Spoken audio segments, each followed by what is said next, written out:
ለመጀመሪያ ሚዲያ ላይ ስመጣ ሁለት ነገር እንይዤ ነው የዛን ጊዜም ጠቅሻለሁ ምናልባት በህይወት ይኖራል ብዬ አልገምትም ብያለሁ አልጠየቅሽውም እንዴት ነበርክ እስካሁን የመጀመሪያ ቀን አለው ሲል ነው ደኔ የነጋው ቁስሌ ዳነ ከዛ የኔ ልቤ ዘለለ ልብህ የዘለለ ነበር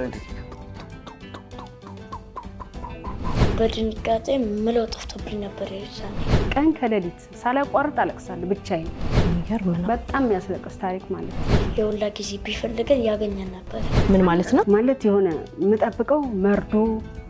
የምጠብቀው ብቻ ሌላ ብዙም ነገር አለ የሚገርም ጽናት ነው እንደውም አካውንትሽን ልለጥፈው ሲል በውስጥ በኩል አንድ ሰው ደወለና አውርጆ አካውንትሽን እድሜ ልክ ረዳሻለሁ እዚህ ቢመጣ ይሻላል እሱ ወይስ አንተ ብትሄድ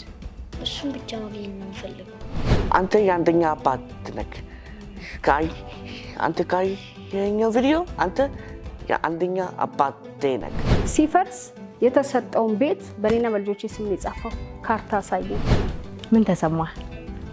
በጣም ትልቅ ደስታ ነበር አይቼ ማለቀው ደስታ ነበር ምንም የማይሳነው አላህ ሰምቶኛል በቃ ዱአዬን ሰማኝ በጣም ነው ደስ ያለኝ በጣም እንደ አባትና እንደ እናት ስላሳደግሽን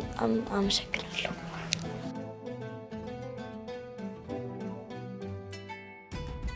ያው ሰክነሻለሁ